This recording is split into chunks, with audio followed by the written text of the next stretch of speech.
गुढीपाडवा आणि नवीन वर्षाच्या स्वागताकरता मुंबईतील प्रसिद्ध अशा गिरगाव परिसरात मराठमोळ्या अंदाजात मुंबईकर स्वागत यात्रेत सहभागी झालेले होते। फेटा बांधून या ठिकाणी प्रत्येकांनी शोभायात्रेत सहभाग सुद्धा नोंदवलेला आहे। मोठ्या प्रमाणावर गर्दी सुद्धा झाली होती।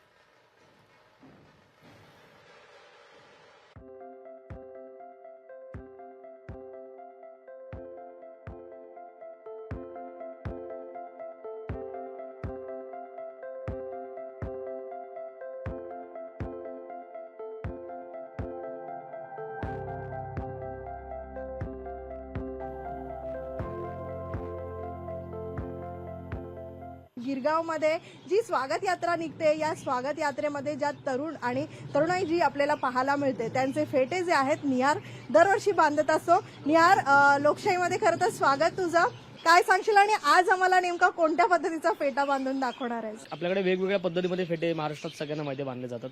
आज आपण प्रॉपर आपला मराठमोळा फेटा ज्याला म्हणतो, चांगला तुरेवाला भरजरीवाला, आपण तशा पद्धतीमध्ये बांधणार आहोत। बऱ्याच वेळा लोक फेट्यासाठी साडी आपल्याकडे मुंबईमध्ये जास्त प्राधान्याने वापरली जाते, पण साडी ही डोक्यावरती बांधण्यासाठी योग्य पर्याय नाहीये।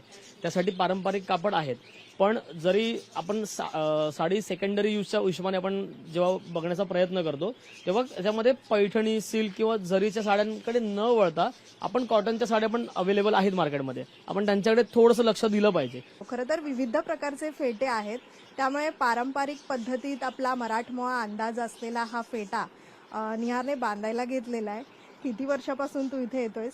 8 वर्ष झाली मी निहालकडे येतोय फेटे बांधायला। साडीच्या फेट्याबद्दल गमतीचा भाग असा की पुरुष मंडळी एकमेव हा असा सण आहे जिथे साडी घेण्यासाठी सुद्धा आतुर असतात, त्यामुळे याची आतुरता आम्ही वर्षभर वाट बघत असतो की कधी पाडवा येतोय, कधी आम्ही फेट्यासाठी साडी घेतोय, मॅचिंग कुर्ता घेतोय आणि दरवर्षी वेगवेगळे कॉम्बिनेशन नवीन करायला खूप मजा येते। खरं तर आपण पाहतो की निहारचा फेटा हा कम्प्लीट होत आलेला आहे। निहार फक्त तुरा काढण्याचं शेवटचं एक राहिलेलं आहे, त्यामुळे एकूणच आपण पाहतोय की ह्या सगळ्या माध्यमातून एकच गोष्ट लक्षात येते की आपला मराठमोळा जो अंदाज आहे, जी पारंपरिक पद्धत आहे, त्या पद्धतीमध्ये जितकं आपल्याला सजता येईल, जितकं आपल्याला जे मराठमोळा अंदाज आहे तो दाखवता येईल याचा प्रयत्न करावा। व्हिडिओ जर्नलिस्ट रोहित कांबळेसह मीनाक्षी म्हात्रे, लोकशाही मराठी, मुंबई।